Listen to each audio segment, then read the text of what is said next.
À l'heure où les Françaises et les Français sont en vacances, c'est le moment de tester plein d'émissions. Comme il y a moins de monde devant l'écran, les risques d'échec sont moins grands. Petit retour en arrière dans ce nouvel épisode d'un été devant la télé.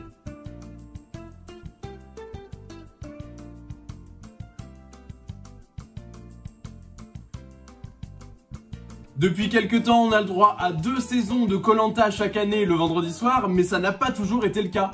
Lors de la première édition, il faut se brancher sur TF1 le samedi et le dimanche à 18h55. L'émission, qui s'appelle alors Les Aventuriers de Koh-Lanta, est lancée le 4 août 2001. Stéphane, l'équipe a voté, il en est ainsi. Vous l'avez peut-être reconnu, c'est Hubert Auriol qui est à la présentation. Denis Brognard, lui, se charge uniquement de la voix off, mais ce n'est pas la seule différence avec l'émission qu'on connaît aujourd'hui. En 2001, les poteaux n'existent pas, les 3 derniers aventuriers doivent rester le plus longtemps possible avec une main appuyée contre un totem pour se départager, une épreuve qui se termine au bout de 9h30. Dès la saison 2, Koh-Lanta change d'horaire et se retrouve diffusé le vendredi soir. Les nouvelles éditions démarrent toutes en juin ou en juillet jusqu'au retour des héros en janvier 2009. À partir de ce moment-là, l'émission n'a plus jamais été diffusée pendant l'été.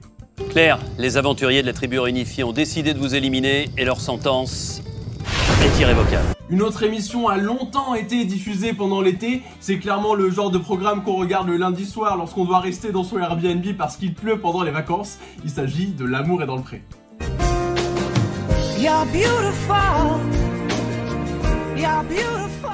Ça ne va pas plaire à James Blunt, mais tant pis, je vous ai quand même remis le générique le plus emblématique et puis surtout celui qui existe lors du lancement le 8 juillet 2006. Juste pour le petit rappel, James Blunt en avait marre qu'on lui parle tout le temps de L'amour est dans le pré lorsqu'il venait en France, alors il a décidé d'interdire l'utilisation de sa chanson à M6.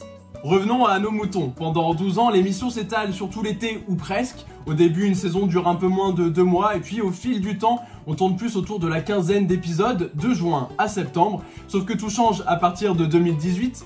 M6 décide de programmer L'amour est dans le pré à la rentrée sans donner d'explication particulière. Et puis finalement, ce choix du mois de septembre restera gravé pour les années suivantes.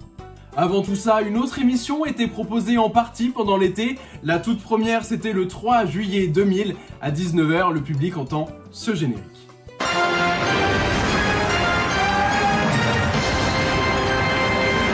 Qui veut gagner des millions est diffusé du lundi au vendredi par salve à plusieurs moments de l'année, et notamment l'été donc. Mais l'émission connaît une baisse d'audience au fil du temps et ne revient que pour des prime time avec des célébrités dès 2010. Mais ça, c'était avant la passation de pouvoir entre Jean-Pierre Foucault et Camille Combal en 2019. À ce moment-là, on revient aux origines du jeu avec des candidats anonymes et une quotidienne, mais l'émission n'est plus proposée pendant l'été.